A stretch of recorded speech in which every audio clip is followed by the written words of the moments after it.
નરમ ચૈવ નરોત્તમં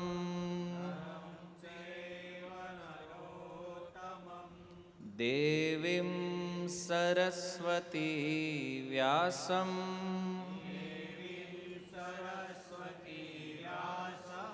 તતો જયમુદીરયે.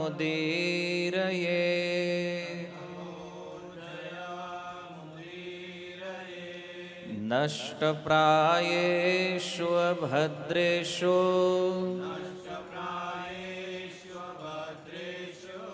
નિત્યં ભાગવત સેવયા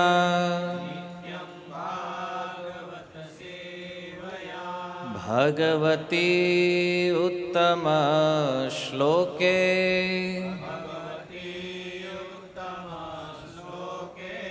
ભક્તિર્ભવતી નૈષ્ઠકિમ.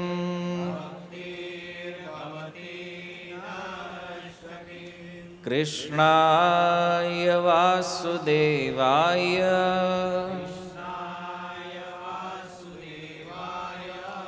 દેવકી નંદનાય ચ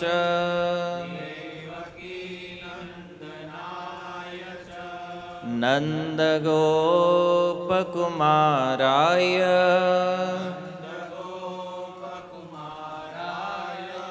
ગોવિંદાય નમો નમઃ.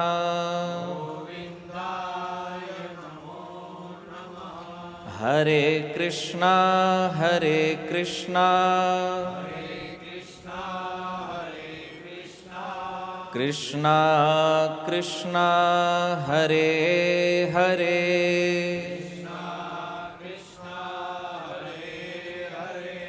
હરે રામ હરે રામ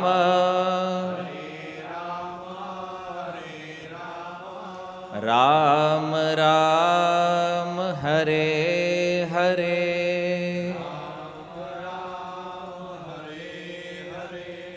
ઓમ નમો ભગવતે વાસુદેવાય.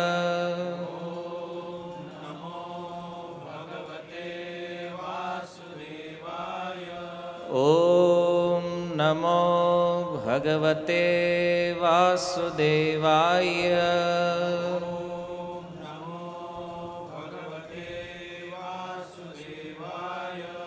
ઓમ નમો ભગવતે વાસુદેવાય.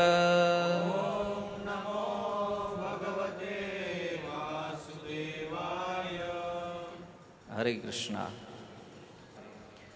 સ્વાગતમ ઉપસ્થિત સર્વ શ્રોતાગણ વૈષ્ણવજન એવં મહાનુભાવોનું. આજે પરમ પવિત્ર પર્વ જે ચાલી રહ્યું છે નવરાત્રિ,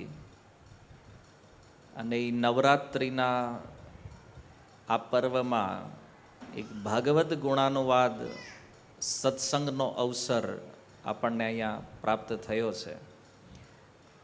અને તમે સર્વ ભગવત સત્સંગ માટે અહીંયા ઉપસ્થિત છો, તો આપ સર્વ શ્રોતાજનોનું હાર્દિક સ્વાગત છે.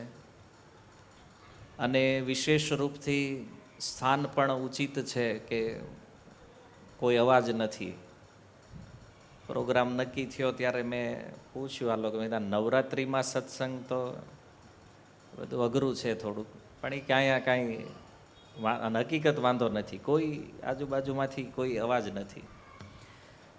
તો એનો અર્થ એ છે કે સાંભળવાની અનુકૂળતા સારી છે. તો જે ઉદ્દેશ્યને લઈને આપણે સૌ અહીંયા એકત્ર થયા છીએ, તો મંગલાચરણ અને હરિનામ સંકીર્તન દ્વારા આપણે ભગવાનને જ પ્રાર્થના કરી છે કે આપણું મન જે છે એ ભગવાનની કથાઓમાં લાગે. કારણ એક તો કલયુગનો સમય છે, બીજું આપણી પાસે સાંભળવાનો અભ્યાસ નથી. એ તો શાસ્ત્રોની અંદર કીધું છે શ્રવણમ કીર્તનમ વિષ્ણુર સ્મરણમ.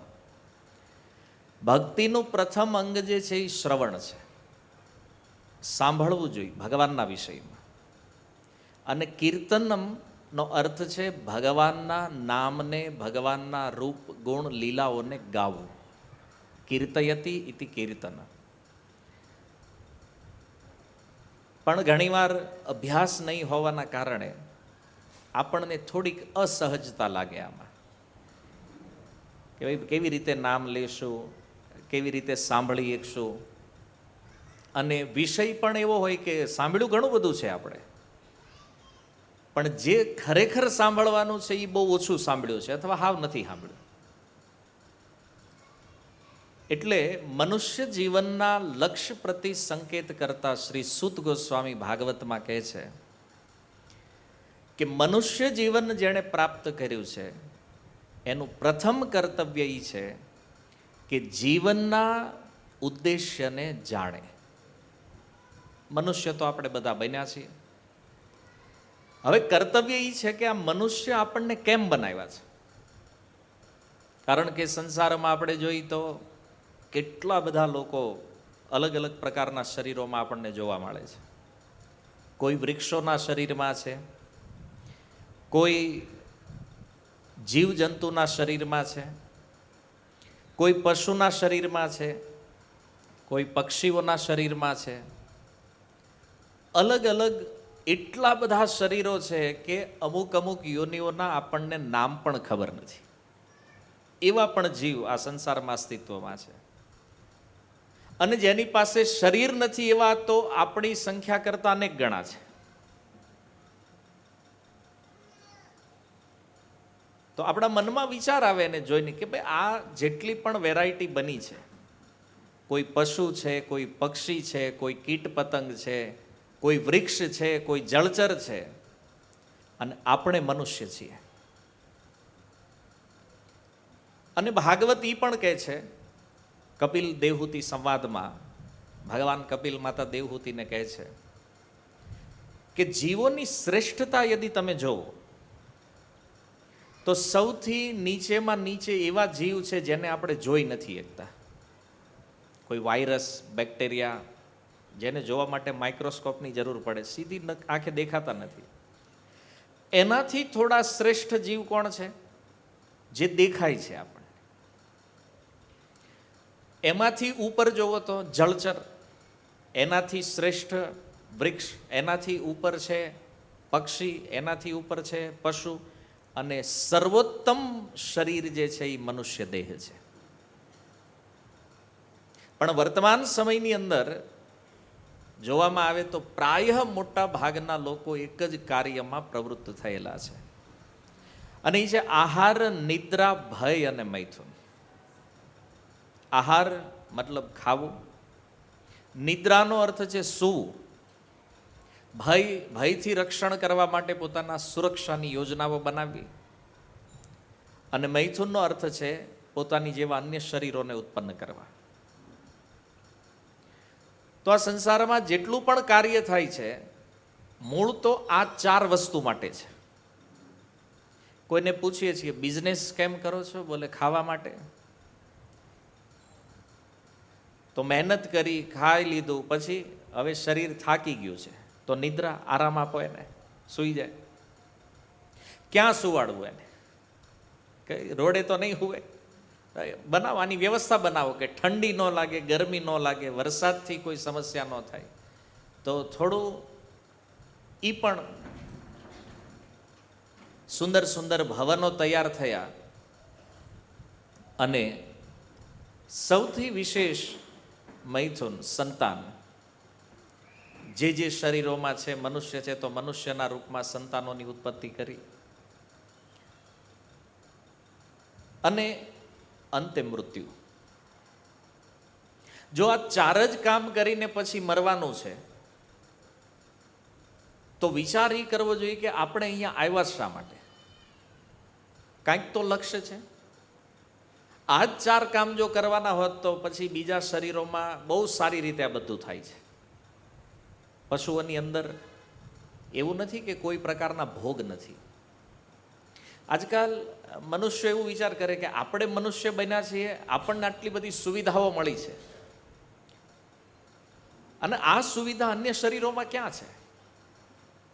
આવું આપણે વિચારતા હોય કે આટલા સરસ સરસ મકાનો, ભવનો, આટલી સુંદર ગાડીઓ, આટલા સુંદર સુંદર કપડાં, આટલી સુંદર વ્યવસ્થાઓ, આ તો મનુષ્યો પાસે છે, અન્ય શરીરોમાં તો નથી. તો પછી એનું આહાર નિદ્રા ભય ને આપણું આહાર નિદ્રા ભય એક કેવી રીતે થઈ ગયું ભાઈ?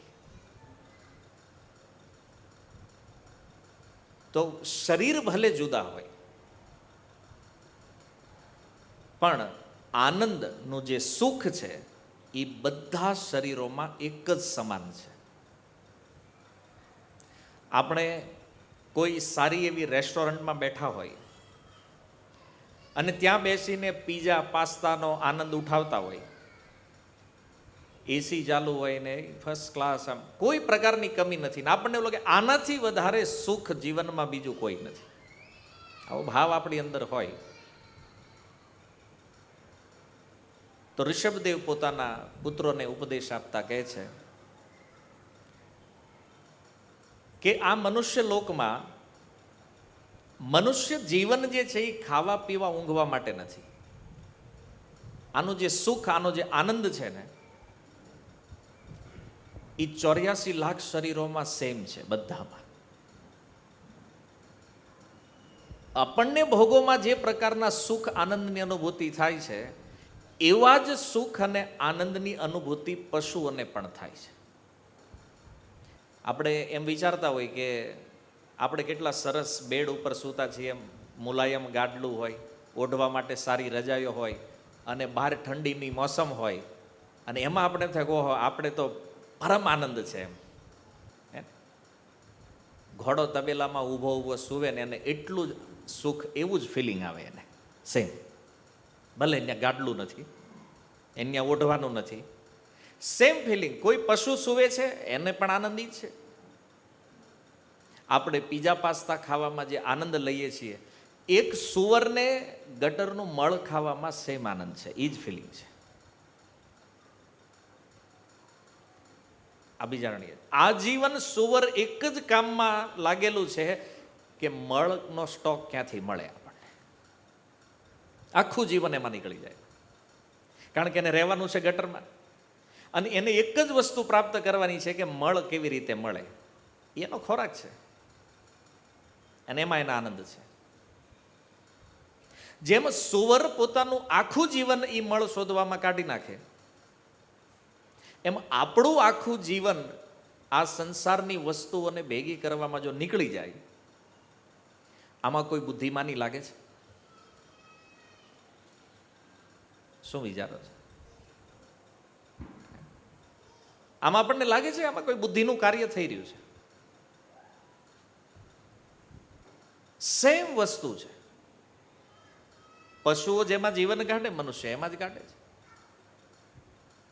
આપણે ધન સંપત્તિ એકત્ર કરીએ છીએ, સુખ ભોગની વસ્તુઓ એકત્ર કરીએ છીએ, અને આ બધું ભેગું કર્યા પછી અંતિમ લક્ષ્ય શું છે? બોલે જવાનું છે, મૃત્યુ ક્યારે આવે ખબર નથી, ને અચાનક નીકળી ગયા. બધી જ વસ્તુઓ અહીં આવે છે, અને આ કોઈ નવું જ્ઞાન નથી, એવું નથી કોઈ જાણતા નથી આ દુનિયામાં. બધા લોકોને ખબર છે કે આ સંસારથી આજ સુધી કોઈ કાંઈ લઈને ગયું નથી. કદાચ નાસ્તિક માણસને પણ પૂછો તો આટલું જ્ઞાન તો એની પાસે છે નથી. અને કદાચ લોકો ક્યારેક ઉપદેશ આપતા હોય તો બીજાને કહેતા હોય, ભાઈ ક્યાં લઈને જવું છે હારે, હે ને, આવું સિમ્પલ ચર્ચાઓમાં આ બધી વાતોનો પ્રયોગ કરતા હોય. એટલે જ્ઞાન તો છે, એવું નહીં કહી શકાય કે આ જગતમાં કોઈને જ્ઞાન નથી. જ્ઞાન તો છે, પણ જ્યારે કોઈ વસ્તુ નથી લઈ જવાની અને આપણા જવાનું કન્ફર્મ છે, તો એવી વસ્તુઓ માટે પ્રયાસ કરીએ છીએ કે જેનો આપણને ભય છે. ભય શું છે ખબર? આ પછી નહીં મળે મને. પણ શાસ્ત્ર કહે છે કે આ સંસારમાં જે સુખ ભોગ આનંદ છે, આ બધી જ યોનિઓમાં મળવાનો છે. જ્યાં જશું ને આ બધે, આ ક્યાંય નથી જવાનું આપણે છે. આ બધી વસ્તુઓ અહીંયા રહે છે. સનાતન સમય માટે છે. આપણે જેનીમાં એ પહેલાં આ બધું અહીંયા હતું જ. આપણે નહીં હોઈએ ત્યારે પણ બધું અહીંયા રહેવાનું છે. તો આવું અવલોકન જ્યારે સંસારનું થાય ત્યારે પ્રશ્ન મનમાં એક ઈ કરવાનો છે કે ખરેખર આપણા જીવનનો ઉદ્દેશ્ય છે શું? અને આ કાર્ય આખું ગામ, લગભગ આખી દુનિયા આ કરે છે. મનુષ્ય શા માટે બનાવ્યા છે આપણે? તો શ્રીમદ ભાગવત એકાદશ સ્કંદમાં ભગવાન કૃષ્ણ ઉદ્ધવને કહે છે, દુર્લભો માનુષો દેહો દેહિનામ ક્ષણભંગુર તત્રાપી દુર્લભમ મન્યે વૈકુંઠ પ્રિય દર્શનમ. આ સંસારમાં મનુષ્ય જીવન દુર્લભ છે. અને એટલું દુર્લભ છે કે વારંવાર આ મળતું નથી. આવું ઘણી કથાઓમાં, સંતોના ભજનોમાં આપણે સાંભળ્યું છે. અને ભાગવત પણ એ જ કહે છે. પ્રહલાદ મહારાજે કીધું દુર્લભમ માનુષમ જન્મ. ભગવાન રામ પણ રામાયણની અંદર પોતાની પ્રજાજનોને ઉપદેશ આપતા કહે છે, બડે ભાગ માનુષ તન પાવા. અને ભગવાન કૃષ્ણ પણ ઉદ્ધવજીને ઉપદેશ આપતા અહીંયા કહે છે, દુર્લભો માનુષો દેહો. આ મનુષ્ય જીવન દુર્લભ છે. અને ખાવા પીવા ઊંઘવામાં જો આને નષ્ટ કરી દીધું તો આગળ કયા શરીરોમાં જવાનું છે આનો કોઈ ભરોસો નથી. ઘણીવાર લોકો એવું વિચારે છે કે ભાઈ આ બધી વાતો અંધશ્રદ્ધા છે, કારણ કે મર્યા પછી શું થાય છે કોણે જોયું છે? કોઈ જોવા તો ગયું નથી, આજુ ત્યાંથી કોઈ આવ્યું નથી, કોઈનો મેસેજ, ઈમેલ, કોલ ક્યાંય અવેલેબલ નથી. એટલે લોકો એવો તર્ક કરતા હોય કે ભાઈ જ્યારે કાંઈ ખબર જ નથી કે મર્યા પછી શું થાય છે, તો આવી અંધશ્રદ્ધા શું કામ પાળવાની? આપણે મળ્યું છે, મજા કરો, આનંદ કરો, ભોગવો. પણ એક વાત યાદ રાખો કે યુવાનીમાં જો બહુ ભોગ કર્યો છે તો એનું ગઢપણ બહુ કષ્ટદાયક હોય. કારણ કે ભોગ જે છે ને એ દુઃખનું મૂળ છે. એટલે શાસ્ત્ર કહે છે કે ભોગ મળી જવાનો અર્થ એ નથી કે ભોગવી લેવું. જીવનનું લક્ષ્ય ખબર નથી ને એટલે એમ થાય કે બસ આપણું કામ આ છે ને આ કરો. પણ માનવ જીવનની દુર્લભતા કેટલી છે.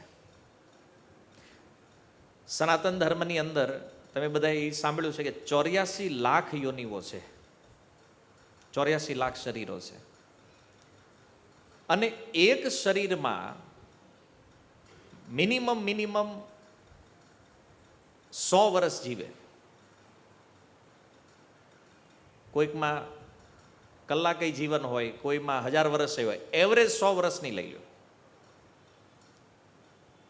તો 84 લાખ શરીરોમાં એક રાઉન્ડ પૂરો કરવામાં લગભગ 2.25 કરોડ વર્ષ વયા જાય આ પૃથ્વીના. એક રાઉન્ડમાં. અને ત્યારે એકવાર મનુષ્ય બનવાનો અવસર મળે. હવે મનુષ્ય બની ગયા, પણ એમાં પણ જન્મ યદી કોઈ ક્રિશ્ચન, કોઈ મુસ્લિમ, કોઈ યવન પરિવારોમાં થઈ ગયો તો ભજન કરવાનો કોઈ અવસર નથી, મુક્તિનો કોઈ ચાન્સ નથી. મનુષ્ય તો બન્યા છે, પણ મનુષ્યોમાં કેટેગરી છે. વર્ણાશ્રમ વ્યવસ્થા પ્રમાણે તો બ્રાહ્મણ, ક્ષત્રિય, વૈશ્ય, શૂદ્ર આ કેટેગરી કેમ છે? ગુણ કર્મ વિભાગ છે. બ્રાહ્મણત્વનો ગુણ છે એટલે બ્રાહ્મણ છે, ક્ષત્રિયત્વનો ગુણ છે તો ક્ષત્રિય છે, વ્યાપારનો ગુણ છે તો વૈશ્ય છે, સેવાનો ગુણ છે તો શૂદ્ર છે. એમાં પણ વિભાજન છે. તો હરેક બુદ્ધિ આનો ઉત્તર શોધવા માટે સક્ષમ નથી. નહીતર આ સંસારમાં પાપ કે અન્યાય, અનીતિ જેવું કાંઈ હોય જ નહીં. જો બધા જ લોકો એ વિચારતા હોય કે આ જીવનનો કંઈક ઉદ્દેશ્ય છે, આને સમજવું જોઈએ, એના માટે કાર્યરત હોય તો આટલી બધી માથાકૂટ આ જગતમાં હોય નહીં. પણ નથી. જન્મ લેતા પણ જોવે છે, મૃત્યુ પામતા પણ જોવે છે. છતાં ક્યારેય વ્યક્તિને એ વિચાર નથી કે આમાંથી કંઈક શિક્ષા લેવી જોઈએ, આમાંથી કંઈક સમજવું જોઈએ. તમે વિચાર કરો, કોઈનું મૃત્યુ જ્યારે થાય છે તો એને સ્મશાન લઈ જતી વખતે આપણે શું બોલીએ છીએ? રામ નામ સત્ય છે. આ જ ઉચ્ચારણ છે. અચ્છા, રામ નામ સત્ય છે, તો કેટલા લોકોના મૃત્યુ પછી આપણે રામ નામ લેવાનું ચાલુ કર્યું છે? રામ નામ સત્યનો મતલબ શું છે જાણો છો? કે ભગવાનના નામ સિવાય જગતમાં બધું જ અસત્ય છે. આના ક્યારે સમજાય છે? જ્યારે કોઈના શવને ખંભે ઉપાડ્યું હોય ને ત્યારે એમ લાગે કે ભગવાનના નામ સિવાય બાકી આખું જગત અસત છે. અને મહાપુરુષોનો અનુભવ આ કહે છે. ભગવાન શિવ કહે છે, સચ હિ કહું ઉમા અનુભવ અપના, સત હરિ ભજન જગત સબ સપના. શિવજી કહે છે, મારા જીવનનો અનુભવ કહું છું કે આ જગતમાં સત્ય કેવલ ભગવાનનું નામ છે, બાકી બધું સ્વપ્ન સમાન છે.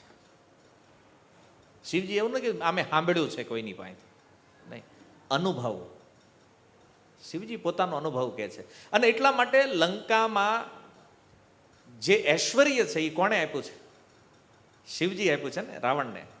રાવણે તપસ્યા કરી, 10 માથા કપાવી દીધા, અને ત્યારે ભગવાન શિવ પ્રસન્ન થયા. શિવજીએ કીધું વરદાન, બોલે લંકા જોઈ છે.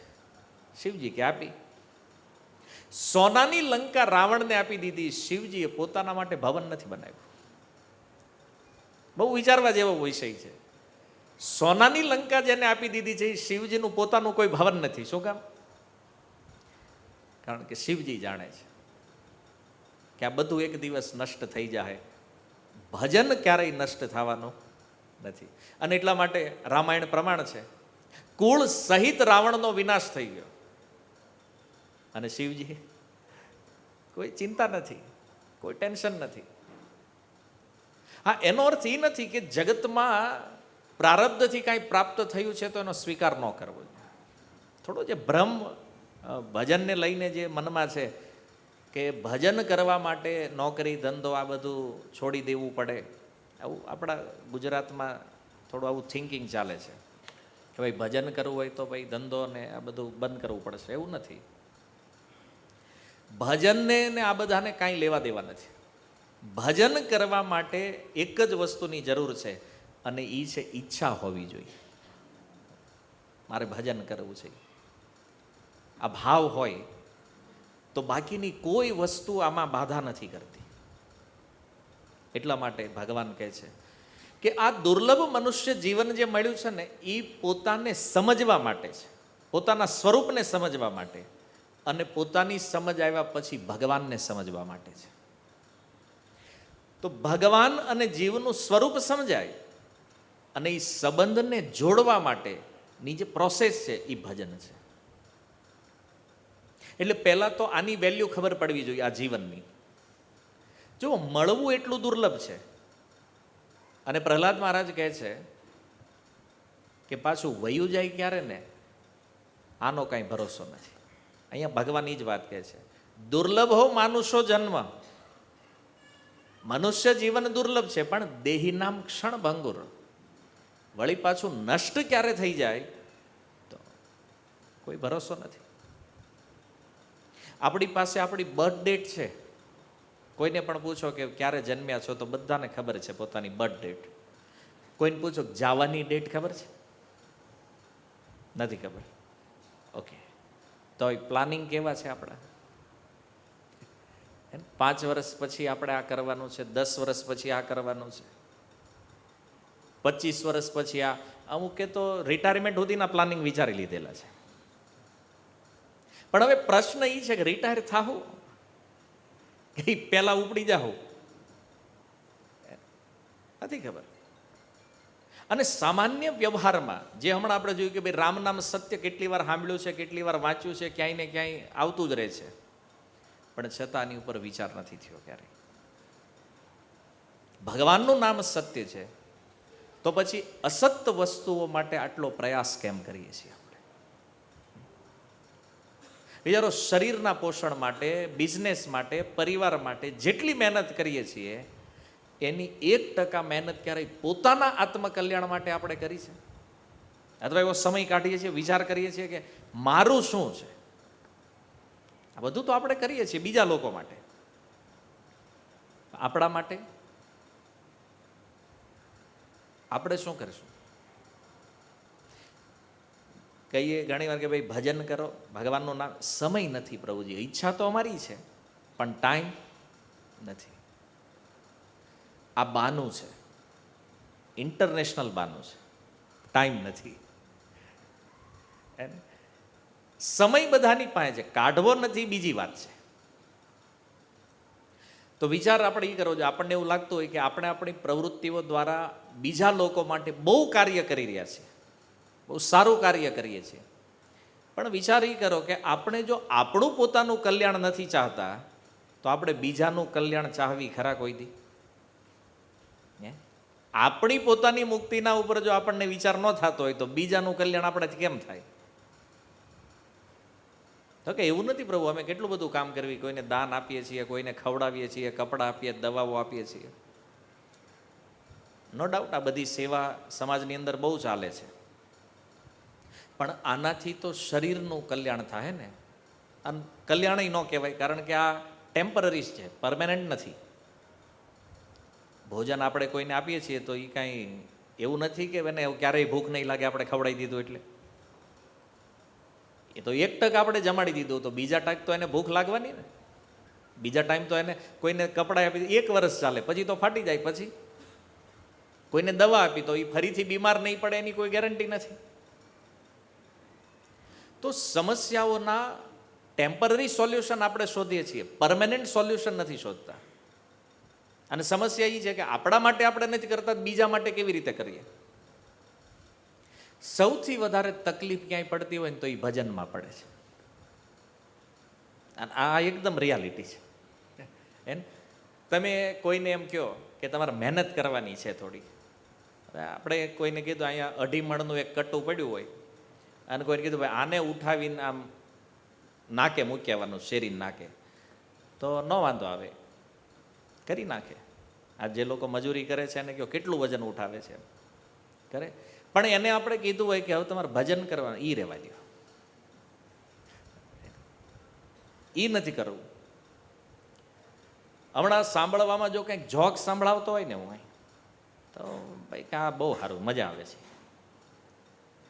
સત્સંગમાં ઘણી વાર એમ થાય કે ક્યારે પૂરું થાય જલ્દી ભાગીએ આપણે,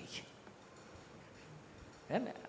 આ કે બધાનો જ મૂડ એવો ન હોય કે આપણે સાંભળી જ લેવું છે કે આ બધું સ્વીકાર કરીને આપણે સુધરી જવાનું. ઘણા એ ભાવમાં હોય ને કે ભાઈ આ જલ્દી પતે તો નીકળવી હવે, કે આમ આપણને તો રસ છે નહીં. તો જ્ઞાન વાસ્તવમાં ત્યારે સ્વીકાર કરવી, કીધું ઈચ્છા પહેલાં પોતાની હોવી જોઈએ કે આપણે આપણી મુક્તિના વિષયમાં વિચાર કરીએ જ ખરા. આપણી મુક્તિ આપણે ચાહીએ છીએ ખરા? નથી. કેટલા લોકોને સંસારમાં મરતા જોયા છે. આ તો ઠીક છે, ઘરે જ્યારે આવો પ્રસંગ બને છે ત્યારે આપણને દુઃખ લાગે છે, લાગણીઓ જાગે છે, થોડું જીવનના વિષયમાં કંઈક મનમાં વિચારો આવે કે આ છે તો બધું અનિત્ય, કંઈક તો આનો રસ્તો છે, કંઈક તો સંશોધન કરવું પડશે. પણ સમય જતા એ વિચારો પણ પાછા ભૂલાઈ જાય, પાછા આપણે આપણા નોર્મલ લાઈફમાં આવી જઈએ છીએ. સિરિયસ નથી સત્સંગ પ્રતિ અને શાસ્ત્રો પ્રતિ. ધર્મનું નામ આવે તો મનમાં એક ભાવ સીધો જ આવી અંધશ્રદ્ધા આવે છે કે ઘણા લોકો એવું માની લે છે ભાઈ ધર્મ એટલે અંધશ્રદ્ધા છે. આવું બધું તો લોકો કરે. હમણાં શ્રાદ્ધ પક્ષ ગયો છે, હજી 1 દિવસ થયો, 1 દિવસ પૂર્વ પિતૃપક્ષ ચાલતો હતો. તો પિતૃપક્ષના વિષયમાં થોડું શ્રાદ્ધ વિષયમાં સત્સંગની વાતો થઈ તો તરત જ લોકો પણ આવું બધું કાંઈ હોય નહીં, અંધશ્રદ્ધા છે. ભાઈ તમે નહીં માનો તો કોઈ પરિસ્થિતિ બદલાઈ તો જવાની નથી. હા, નો ડાઉટ સોશિયલ મીડિયા ઉપર આવીને આપણે આપણા મંતવ્યો લખી શકીએ કે ભાઈ શ્રાદ્ધ જે છે એ અંધશ્રદ્ધા છે, આ ભક્તિ ભજન કરવું એ અંધશ્રદ્ધા છે. પણ આવું લખવાથી કે આવા વિચારો કોઈને આપવાથી જે રિયલ સમસ્યાઓ છે, જે એમાં કોઈ ફરક આવવાનો નથી. અને જન્મ મૃત્યુ જરા વ્યાધિની આ સમસ્યાઓમાં મૃત્યુ જે છે એ સૌથી મોટી સમસ્યા છે. કારણ કે બાકી 3નો તો અનુભવ, આપણો જન્મ થઈ ગયો છે, રોગ અને વૃદ્ધાવસ્થાને આપણે અનુભવી રહ્યા છીએ અત્યારે, અને મૃત્યુ ફ્યુચરમાં આવવાનું છે. મૂળ સમસ્યા આ છે, પ્રોબ્લેમ આને સુલટાવવાનો છે. અને આપણે હજી રોટી કપડા મકાનની ચિંતામાંથી બહાર નથી આવ્યા. હંમેશા એ ટેન્શનમાં છીએ કે શું થશે. અને એટલે અધ્યાત્મ બાજુ આપણે વિચાર નથી કરતા. તો જો આ બધી સમસ્યાઓનું જે મૂળ સમાધાન છે, એ સમાધાન છે ભજન કરવું. જન્મ મૃત્યુ જરા વ્યાધિની સમસ્યાથી આ સંસારમાં કોઈ વ્યક્તિ બચેલો નથી અને બચવાનો પણ નથી. ચાહે ભગવાનમાં એની શ્રદ્ધા હોય તોય ભલે, ન હોય તોય ભલે. પણ એ વાત કન્ફર્મ છે કે એને મૃત્યુ તો આવશે. કોઈ એમ કે હું નાસ્તિક છું, નથી માનતો મૃત્યુને, તો એવું તો નથી કે નહીં મરે. આસ્તિકો હતા એનું પણ મૃત્યુ થઈ ગયું છે, નાસ્તિકો હતા એનું પણ મૃત્યુ થઈ ગયું છે. પણ સમાધાન એ નથી કે આપણે મરશું નહીં. સમાધાન એ છે કે એકવાર મૃત્યુ થયા પછી પુનઃ આ સંસારમાં આવવું નથી ફરીથી. કારણ કે પાછા અહીંયા આવીને પાછી આ સમસ્યાઓ.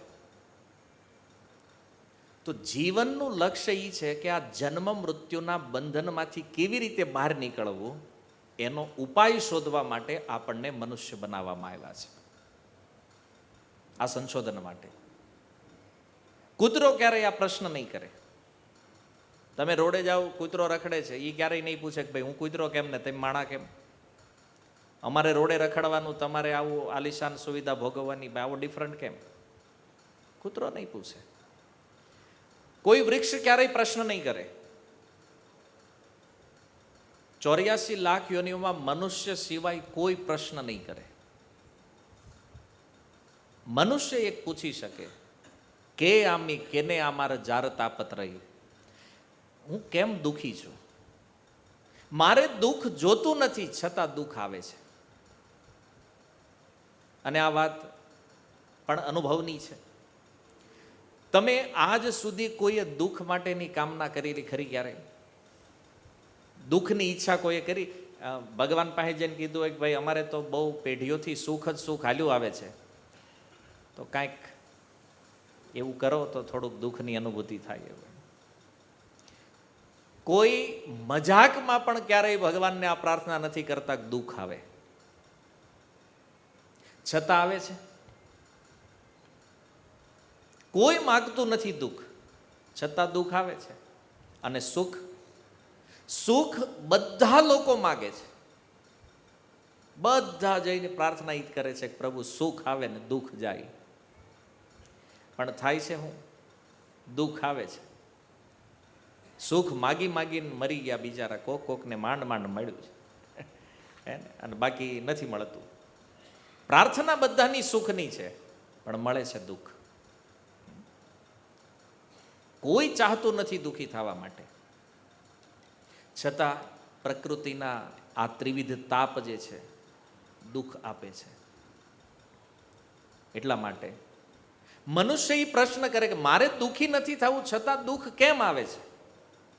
અને અથા તો બ્રહ્મ જિજ્ઞાસા, જો આવી જિજ્ઞાસા કોઈ મનુષ્યમાં પ્રગટ થઈ જાય તો એનો અર્થ છે કે એને ક્યાંક ને ક્યાંક ઉત્તર પ્રાપ્ત થવાનો છે. અને એ ઉત્તર પ્રાપ્ત થાય છે સત્સંગમાં. અને સત્સંગ કોની યારે થાય? બોલે જે ભગવાનના ભક્તો છે.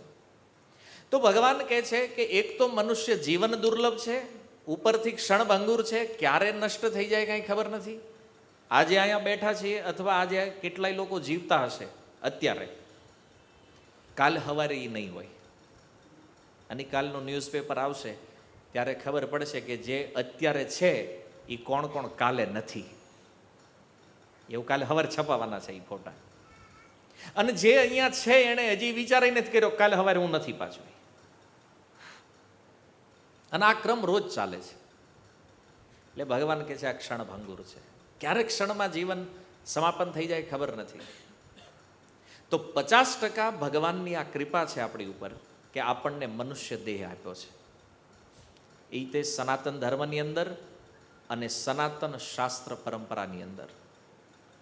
અને બીજું કે છે તત્રાપી દુર્લભમ મન્યે, એનાથી પણ દુર્લભ વસ્તુ આ જીવનમાં છે વૈકુંઠ પ્રિય દર્શનમ. વૈકુંઠ કહે છે ભગવાનને, અને પ્રિય ભગવાનના જે પ્રિય છે એવા ભગવાનના જે ભક્તો છે એનું દર્શન. કારણ કે સાધુ સંગથી વધારે સારી વસ્તુ આ જગતમાં કોઈ નથી બીજી. સત્સંગ કરવા માટે ભગવાનના ભક્તોની સંગતિ સૌથી વધારે જરૂરી છે. એટલે ભગવાન અહીંયા કહે છે કે મનુષ્ય જીવન તો મળી ગયું એટલે સમજી લો 50% ભગવાનની કૃપા આપણી ઉપર થઈ ગઈ છે. અને આ મનુષ્ય જીવનમાં જો ભગવાનના ભક્તોની સંગતિ મળી જાય તો સમજી લો કે 100% ભગવાનની કૃપા આપણી ઉપર થઈ ગઈ છે.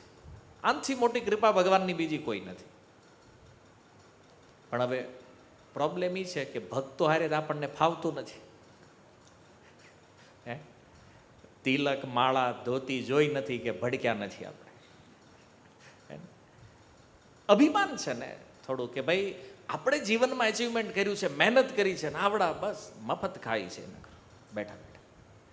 આ જ વિચાર છે સાધુઓ પ્રત્યે, બીજું કાંઈ છે નો ડાઉટ. કોઈ સારા બધાના આવા વિચાર નથી, પણ મોટા ભાગે લોકો આ માને છે કે ભાઈ આ ભજન કરવું, ભક્તિ કરવી બધું ટાઈમ પાસ છે, waste of time, waste of money, બધો દુરુપયોગ છે. તો જીવન તો સાચું અમે જીવ્યા છે.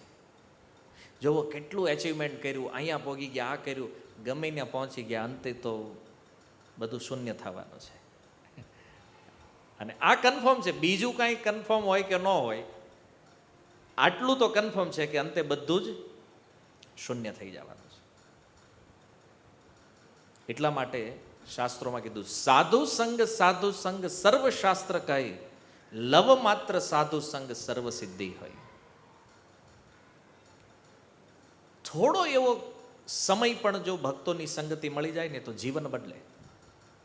કારણ કે કોઈ ભક્તને તમે મળો ને તો એની પાસે ચર્ચા શું હોય.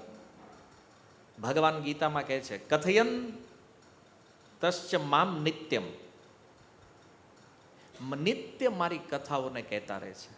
બોધયંત પરસ્પરમ, એકબીજાને ઉપદેશ આપતા રહે છે. તુષ્યંતી છે રમંતી છે, એમાં જ સંતુષ્ટ છે, એમાં જ રમણ કરે છે. એટલે કોઈ સાધુનો સંગ જો થોડી વાર પણ મળી જાય, કેટલું કીધું છે, લવ માત્ર સાધુ સંગ. એક ક્ષણ કરતા પણ ઓછો સમય જો ભક્તની સંગતિ મળે, વ્યક્તિનું જીવન બદલી જાય. એટલી નાની એવી સંગતિમાં એકવાર નારદ મુનિ નીકળ્યા, એક જંગલમાંથી પસાર થઈ રહ્યા હતા, અને એમાં એણે એક શિકારીને જોયો. હવે શિકારી જોયો તો શિકાર કરે, પશુઓને અડધા મારે, તરફડતા હોય છોડી દે રસ્તામાં. આગળ ગયા તો બીજું પશુ જોયું, ત્રીજું, અને પછી શિકારીને જોયો. નારદજીએ પૂછ્યું કે આ ધંધો શું આદરો છે તે ભાઈ? કાંઈ નહીં કે મને આમાં મજા આવે છે, પશુઓને તરફડતા જોઉં ને આમ તો મને આનંદ આવે છે એમાં. નારદજી કે જો દશા શું છે, કોઈ જીવને આટલી પીડા આપીને આ કેવી રીતે આનંદ લઈ રહ્યો છે? તો એણે કીધું તને ખબર, તું જે આ કામ કરે છો ને આનું પાપ લાગે છે. બોલે પાપ શું હોય? પાપ એટલે એનો દંડ મળશે. એટલે એ બધું મને કાંઈ ખબર નથી, મારે તો ઘર ચલાવવાનું છે અને મારી આ આજીવિકા છે. હું પશુઓને મારું છું, માંસ વેચું છું, જે કાંઈ મળે નથી, ઘરનું પાલન પોષણ કરું છું, આ ધંધો છે અમારો. નારદજી કે કોના માટે કરે છે? બોલે ધંધો કોની હાટું હોય? ઘરના લોકો માટે, પરિવાર માટે, પરિવારનું પાલન કરવા માટે. તો કે તું પરિવારના પાલન માટે આ પાપ કરે છો, એકવાર ઘરે પૂછતો હોય ને કે આ પાપ કરું છું તો આમાં તમે કોઈ ભાગીદાર ખરા કે પછી મારે એકલાને જ ભોગવવાનું છે? તો એ કે હું ઘરે પૂછવા જાઉં તમે અહીંથી છટકી જાવ, એટલે એટલો બધો હું મૂર્ખ નથી જેટલો તમે સમજો છો. એ હું આમ ઘરે પૂછવા તમે અહીંથી નીકળી જાવ. તો નારદજી કે કામ કરે તો બાંધી દે કે એક ઝાડ આરે વેલાથી બાંધી દીધા નારદજીને. હવે નારદજીને ભાગવાનું તો હતું નહીં, એ તો નારદજીને કોણ પકડી શકે? પણ ભાગવાનો કોઈ પ્લાન હતો જ નહીં. એણે તો આનું જીવન બદલવું છે ને, આને સુધારવા માટે પછી બોલો ગયો ઘરે. ઘરે એના પિતાજી બેઠા હતા. એણે પૂછ્યું, પિતાજી એક પ્રશ્ન છે. શું? એ કે આ તમારા બધાનું પાલન કરવા માટે હું જે પાપ કરું છું, આમાં તમારી કઈ પાર્ટનરશિપ ખરી? ભાગીદારી થોડી લેશો? એ કે ભાઈ માતા પિતા છીએ, તારું કર્તવ્ય છે અમારું પાલન કરવું, તો આમાં અમારી કોઈ પાર્ટનરશિપ નહીં રહે. થોડોક ઝટકો લાગ્યો, પણ હળવા વોલ્ટેજ વાળો હતો. યાર બાપા છે ને, વાંધો નહીં. પછી માને જઈને પૂછ્યું, એ કે આ જે ધંધો હું કરું છું એમાં પાપ લાગે છે, તો આ પાપ ભોગવવું પડે, તો આનામાં કાંઈ ડિસ્કાઉન્ટ? નો ઓફર. ભલે નવરાત્રી હાલે પણ આપણે કાંઈ ડિસ્કાઉન્ટ નથી આમાં, કોઈ ઓફર નથી. આણે ના ઓર થોડો ઝટકો લાગ્યો. તો એને થયું માતા પિતાનો વાંધો નહીં, પત્ની તો અર્ધાંગીની છે ને, એ તો ભાગ લેશે જ. પત્ની આવી તો એને પૂછ્યું કે આ પાપમાં તારી કાંઈ પાર્ટનરશિપ ખરી? એ તો તમે પરણીને લાવ્યા છો, પાલન કરવું તમારી જવાબદારી છે, આમાં અમારી શું પાર્ટનરશિપ હોય?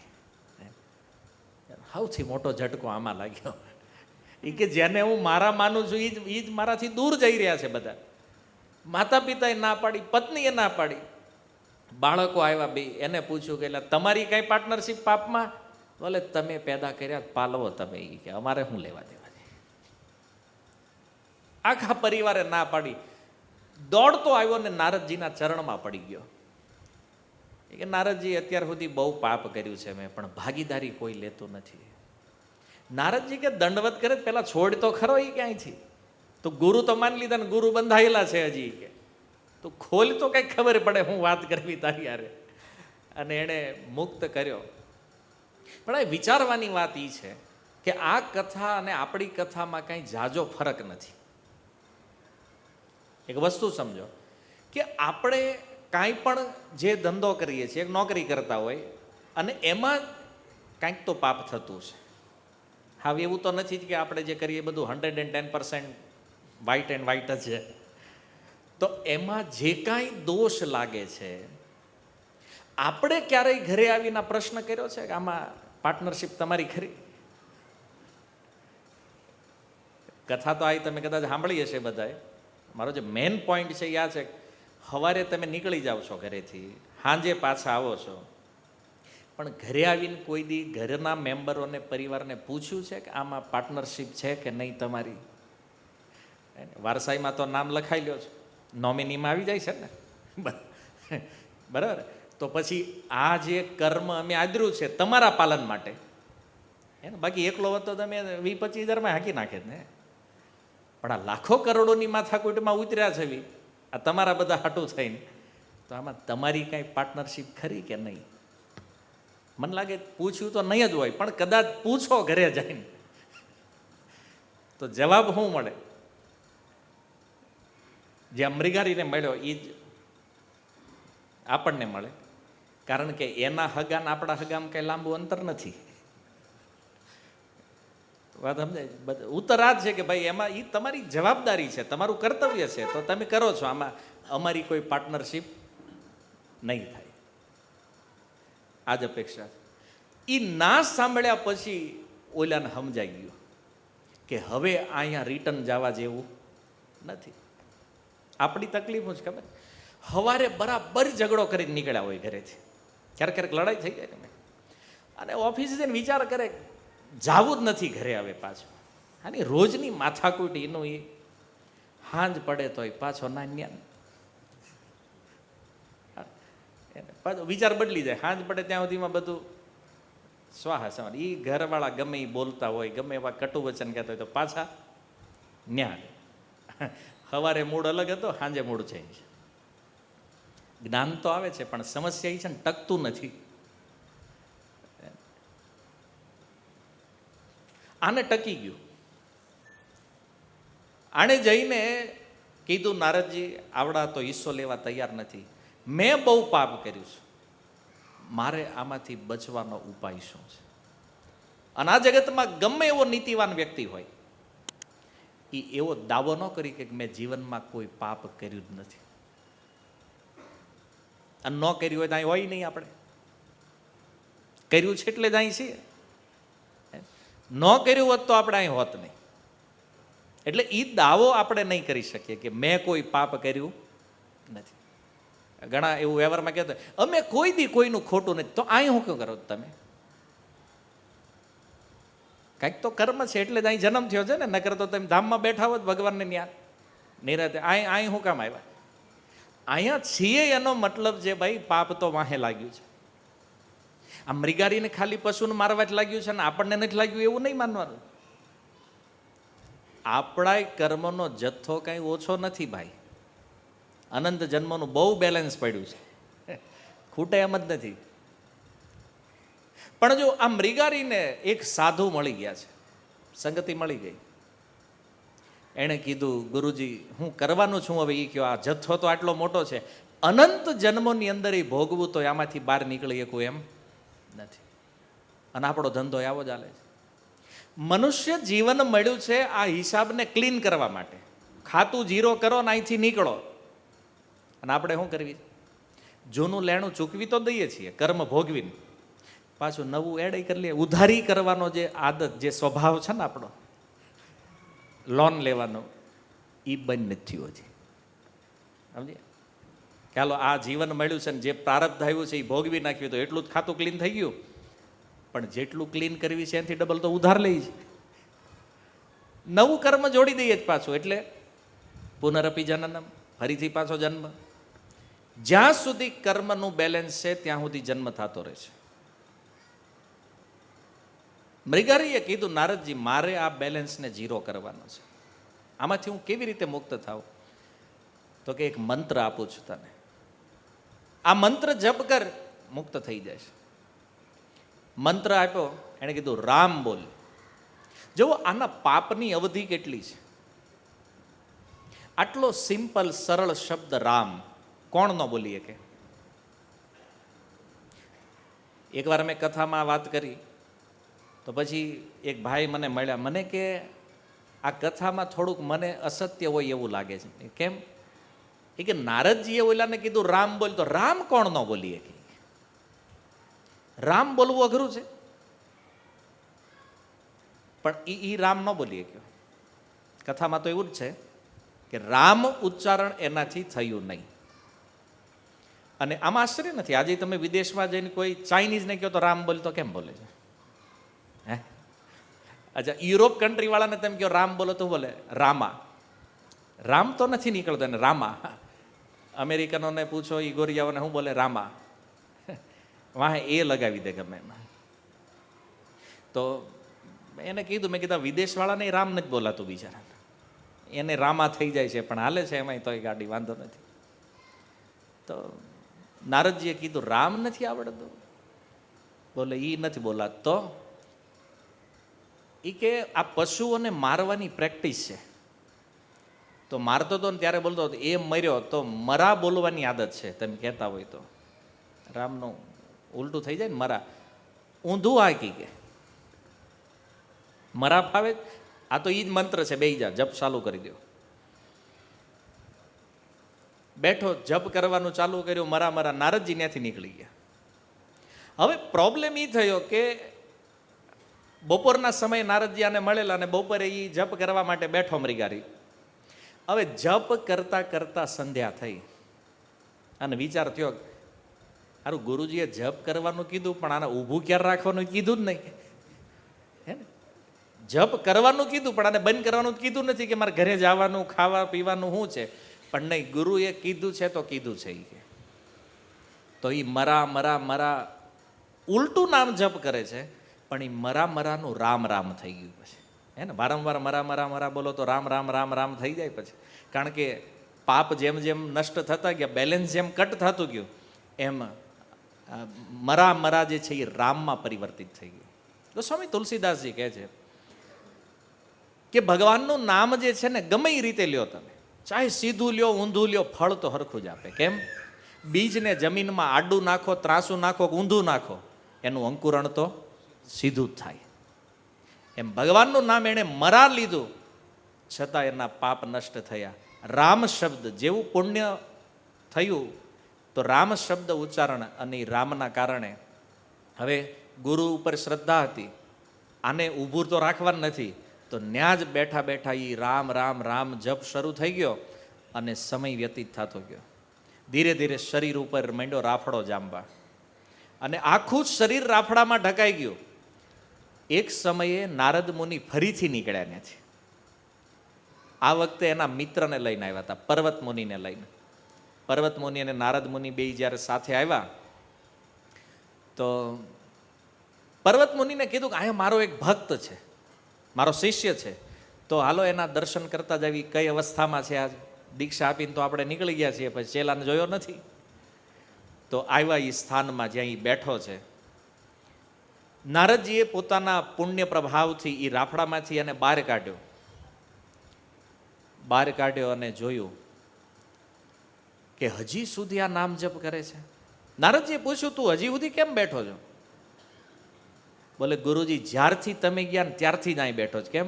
કારણ કે તમે આ ક્યારે બંધ કરવાનું એ તો કીધું જ નહોતું. તમે મને મંત્ર આપીને તો ગયા, પણ આને ક્યારે રોકવાનું હતું એ તો તમે કીધું નથી. તો કન્ટિન્યુ હાલ્યું અને એના કારણે આ મૃગારી જે છે એક મહાન વ્યક્તિના રૂપમાં પ્રસિદ્ધ થઈ ગયા. સ્વામીજીએ ચોપાઈ લગી, ઉલટા નામ જપત જગ જાના, બાલ્મીકી ભય બ્રહ્મ સમાના. ઊંધું નામ જપ્યું તોય બ્રહ્મર્ષિ બની ગયા, અને અહીંયા સીધા જપે એના ઠેકાણા નથી. એને નામ જપ તો કરે છે, ઘણા લાખો લોકો દુનિયામાં ભગવાનનું નામ લે છે, પણ આપણે જોઈએ છીએ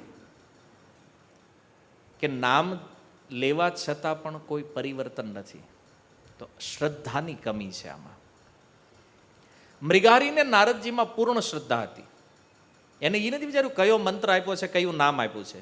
જે ગુરુજીએ આપ્યું છે ઓકે છે, અને એને એટલું શ્રદ્ધાથી જપ કર્યું, એને એટલું શ્રદ્ધાથી જપ કર્યો, પામી ગયા. સીધા નામવાળાને તકલીફ પડે છે અત્યારે, આ ઊંધું નામ લઈને પામી ગયો. પ્રશ્ન એ છે કે જીવનમાં પ્રવૃત્તિ કદાચ આપણી એવી હોય, હવે આ મૃગારી જેવો હતો એવી સ્થિતિમાં તો લગભગ અહીંયા કોઈ નથી, કે એને કાંઈ ખબર જ નહોતી ભાઈ ધર્મ શું છે, ભગવાન શું છે, ગુરુ કોને, કોઈ જ વસ્તુનું જ્ઞાન નથી. પણ જુઓ, નારદ મુનિની સંગતિ થવાના કારણે જીવનમાં કેટલો મોટો ચમત્કાર થઈ ગયો. સાધુ સંઘનો આ પ્રભાવ છે. જુઓ કે નારદજીની સંગતિના કારણે એ જંગલમાં રહેવા વાળો એક વ્યક્તિ, પાપ કરવા વાળો એક વ્યક્તિ આજે એક મહાન ઋષિના રૂપમાં પ્રગટ થઈ ગયા છે. વાલ્મીકી, જેણે ગ્રંથ લખ્યો છે રામાયણ. આ કેટલી અદ્ભુત વાત છે. જો, અને આવો કોઈ એક ઇતિહાસ નથી. વિશ્વમાં એવા લાખો અનુભવો છે કે જ્યાં દેખાય કે જે વ્યક્તિ ઉપર આપણે વિચાર ન કર્યો હોય ક્યારેય કે આ વ્યક્તિના જીવનમાં પરિવર્તન થઈ શકે, કોઈ ભગવાનના ભક્તની સંગતિના કારણે એનું જીવન બદલી ગયું હોય. બહુ દૂર જવાની જરૂર નથી આપણે. ઇસ્કોનની જેણે સ્થાપના કરી છે શ્રી ભક્તિવેદાંત સ્વામી પ્રભુપાદ, વિદેશની અંદર જે યવનો હતા, કોઈ ક્રિશ્ચિયન હતા, કોઈ મુસ્લિમ હતા, આ લોકો એવા નશામાં હતા કે એવો નશો ભારતની અંદર લોકો આજે કલ્પના ન કરીએ. કે આજે હું વાત તમને કરું છું 1965ની, એ સમયમાં જે નશો હતો ત્યાં, એ આજના સમયમાં ભારતમાં એવો નશો કોઈ નહીં કરતા હોય. એવા જે હિપ્પીઓ હતા, એને પ્રભુપાદજીએ એક જ વસ્તુ આપી કે આ હરે કૃષ્ણ મહામંત્ર જપો, ચેન્ટ હરે કૃષ્ણ એન્ડ બી હેપી. તમારે સુખ જોઈએ છે ને, આનંદ જોઈએ છે ને જીવનમાં, હું તમને એક મંત્ર આપું છું. પ્રભુપાદજીએ મંત્ર આપ્યો, અને એ મંત્રનો એવો પ્રભાવ થયો છે કે એ ભગવાનના નામના કારણે આજે તમે જુઓ, વિશ્વના મોટામાં મોટા નશેડીઓ મોટામાં મોટા કૃષ્ણ ભક્ત બની ગયા છે. કોઈ એકાદ વ્યક્તિની આ ચર્ચા નથી, 2-5 આંગળીના વેઢે ગણા એટલા લોકોની આ વાત નથી. આ હજારો અને લાખો લોકોના પરિવર્તનની વાત છે કે ભગવાનનું નામ શું ન કરી શકે. આ જગતમાં કોઈ બગડે તો લોકો એમ કે આ સુધરે નહીં. આવો, અમારી પાસે એકથી એક મૃગારી ભર્યા છે, કેસ અહીંયા છે. હા, પણ એ આજે ભક્ત બની ગયા છે. કોના કારણે? કેવલ અને કેવલ ભગવાનના નામના કારણે. પ્રભુપાદજીને કોઈ પૂછતા કે સ્વામીજી તમે આટલું મોટું પરિવર્તન જે કરી દીધું છે હે ને, આજે આપણે જોઈએ કે પરિવારમાં કોઈ એક વ્યક્તિ ડ્રગ્સ લેતો થઈ ગયો હોય તો આખું પરિવાર મળીને નથી સુધારી શકતું. સાચી વાત છે ખોટી? બરાબર. તમે સરકારના આશ્રયમાં જાઓ તો ગવર્મેન્ટ બિચારી ગમે એટલી યોજનાઓ કરે તોય આમાં કાંઈ રિઝલ્ટ નીકળતું નથી. પણ આધ્યાત્મિક પ્લેટફોર્મ પર જો એ આવે તો એ એકદમ પરિવર્તિત થઈ જાય છે. આવા ઉદાહરણો લાઈવ ભારત વર્ષની અંદર પણ, એવું નથી કે આ ક્રાંતિ કેવલ વિદેશમાં થઈ છે. આજે પણ ઘણા માતા પિતા આવે છે અમારી લોકો પાસે કે પ્રભુજી અમારો આ છોકરો નશામાં લાગી ગયો છે, આ હવે અમે કેવી કરતો નથી, માનતો નથી. એ સત્સંગમાં આવતો થાય, ભગવાનનું નામ જપતો થાય અને એનું જે પરિવર્તન જોવે એના માતા પિતા તો કે આવી અમે ક્યારેય કલ્પના કરી નથી. તો આ પરિવર્તન જે છે એ કોણ કરી શકે છે? આપણા કહેવાથી કે આપણી શક્તિથી થશે નહીં. ભગવાનના નામની આ શક્તિ છે. ભગવાનનું નામ જે છે ને, શાસ્ત્રમાં એક સુંદર શ્લોક ચૈતન્ય મહાપ્રભુ કહે છે, નામનામકારી બહુધા નિજ સર્વશક્તિ. ભગવાને પોતાની બધી જ શક્તિ જે છે ને એ ભગવાન એના નામમાં રાખી દીધી છે. અને એટલે કળિયુગની અંદર કોઈ પણ માણસને બદલવો હોય, કોઈ પણ વ્યક્તિનું પરિવર્તન કરવું હોય તો એને એક જ દવા આપવાની જરૂર છે અને એ આ હરે કૃષ્ણ મહામંત્ર છે. હરે કૃષ્ણ કૃષ્ણ કૃષ્ણ હરે હરે, હરે રામ રામ રામ હરે હરે. આ દવા છે, ભવ ઔષધિ છે અને રામબાણ ઈલાજ છે. રામબાણ સમજો છો ને, ફેલ ન જાય. કેમ? જો કોઈ વ્યક્તિને બદલવું હોય ને તો એની ચેતના બદલવી પડે. એની કોન્શિયસનેસ જો બદલી જશે તો એ વ્યક્તિમાં પણ બદલાવ આવી જશે. આપણે વ્યક્તિને બદલવા માંગીએ છીએ પણ આપણને ખબર નથી કે એ બદલાય કેવી રીતે. ઇસ્કોનની અંદર એવા એવા ભક્તો છે, એની કથા તમે સાંભળો ને તો કદાચ તમને એમ લાગે ભ્રિગારી હારો હતો. સમજ્યા? અત્યારે એવા વ્યક્તિઓ છે, એમ તમને એમ લાગે કે આ મૃગારી 100% હારો હતો એની કરતા. અજામિલ હારો લાગે આની આગળ.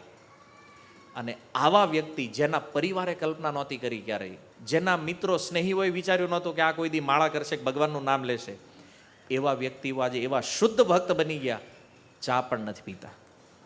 નશાની તો વાત છોડી દો, ચા નથી પીતા. અને આજ કોઈ સિમ્પલ સામાન્ય વ્યક્તિને કહો ને તમે ચા છોડી દો, અરે ચા કેમ છૂટે યાર, ચા નહીં, નથી છૂટતી. સારા જે સોફિસ્ટિકેટેડ માણસો ચા મૂકવામાં તકલીફ પડી જાય, એટલે જીવનભરના નશા છોડી દીધા છે. આ ભગવાનનું નામ કરીએ કે આ પરિવર્તન છે. તો નો ડાઉટ મનુષ્ય જીવનમાં આપણને બીજી કાંઈ વધારે ખબર પડે કે ન પડે, પણ ભગવાન જે કહી રહ્યા છે તત્રાપી દુર્લભમ મન્ય વૈકુંઠ પ્રિય દર્શનમ. જો ભગવાનના ભક્તની સંગતિ જીવનમાં મળી ગઈ તો સમજી લો કે આજ નહીં તો કાલે તમારે બદલવું તો પડશે, તમારું પરિવર્તન થવાનું. કેમ? સાધુ સંગ કોઈ દી વિફળ જાતો નથી. ભક્ત તારે મુલાકાત થઈ છે ને, આ ફેલ નહીં જાય. ક્યારેક ને ક્યારેક તો વિચાર આવશે કે નહીં મારે ઓલું જે સાંભળ્યું હતું ને યાદ તો આવે ક્યારેક, નહીં બદલવું છે, ચેન્જ થશે લોકો. એટલા માટે ભગવાન કહે છે કે ઉદ્ધવ, જો ભક્ત સંગતિ મળી જાય તો સમજી લો જીવન પાર થઈ ગયું છે. આ વિદેશીઓ બિચારા ઘણી વાર કહેતા હોય કે ભાઈ અમે તો એવા નરકમાં હતા, અમારે નરકમાં જવાની જરૂર નહોતી. કેમ? તો કે અમારે જીવતા જીવ જ નરક હતું અહીંયા. આજે પણ પાશ્ચાત્ય દેશોમાં તમે જાઓ તો કાંઈ અંતર છે નરકમાં ને એમાં? પણ એ કે એક સ્વામીજી આવ્યા ભારતથી, પ્રભુપાદ ગયા અને એણે તે કાંઈ એવા મોટા ઉપદેશ નથી આપ્યા એને, સીધું સિમ્પલ ચેન્ટ હરે કૃષ્ણ, ભગવાનનું નામ લ્યો. કેમ? કારણ કે નામના રૂપમાં કલિકાલે નામ રૂપે કૃષ્ણ અવતાર, કળિયુગમાં ભગવાન એના નામના રૂપમાં પ્રગટ છે. અને નામ જ્યારે કાનના માધ્યમથી અંદર જાય ને ત્યારે અંદર બધું ગંદકી જે છે ને એ બધું ક્લીન કરી નાખે. આમાં આપણે કાંઈ નથી કરવાનું, આપણે એક જ કામ કરવાનું, ખાલી નામ લેવાનું છે, મતલબ દવા પીવાની છે. અને દવા એક એવું ઉદાહરણ છે કે આનાથી સિમ્પલ આપણને સમજમાં આવે કે દવા જ્યારે આપણે પીએ ને ત્યારે આપણું કામ ખાલી દવા પીવાનું છે, પછી તો દવા અંદર જઈને કામ કરે. આપણે દવાને કોઈ ઇન્સ્ટ્રક્શન આપવું પડતું નથી કે ભાઈ મને અંદર હું રોગ થયો ને તારે ક્યાં જઈને કામ કરવાનું છે. એ દવાને કોઈ ઇન્સ્ટ્રક્શન આપણે નથી આપતા, આપણું કામ છે દવા પીવાનું. એમ આપણને કોઈ વસ્તુ ધર્મમાં સમજ પડે છે નથી પડતી, આપણું માઇન્ડ ક્યાંય કામ કરે છે નથી કરતું, કોઈ મેટર નથી. મેટર ખાલી એટલી છે કે એટલું જો સમજાઈ જાય ને કે ભગવાનનું નામ લેતા આવડી જાય, એનો મતલબ દવા પીતા જો આવડી ગયું છે તો રોગ તો દૂર થઈ જવાનો. તમે ચાહો કે ન ચાહો, રોગ તો દૂર થશે. અને શરૂમાં થોડુંક અઘરું હોય દવા પીવાનું, કારણ કે રોગ જ્યારે હોય ને ત્યારે સ્વાદ ન આવે. આપણને તાવ આવતો હોય ને કોઈ સારામાં સારું ટેસ્ટી વસ્તુ આપે ને તો એમાં આપણને સ્વાદ ન આવે. એમ શરૂમાં એવું લાગે કે આ ભજન છે ને બહુ અઘરું છે, આ બહુ કડવું છે એવું લાગતું હોય. પણ ખરેખર જ્યારે કોઈ વ્યક્તિ નામ જપ કરવા માંડે, નામ લેતો જાય, તો જેમ જેમ રોગ ઓછો થતો જાય ને એમ એમ વસ્તુનો સ્વાદ આવતો જાય.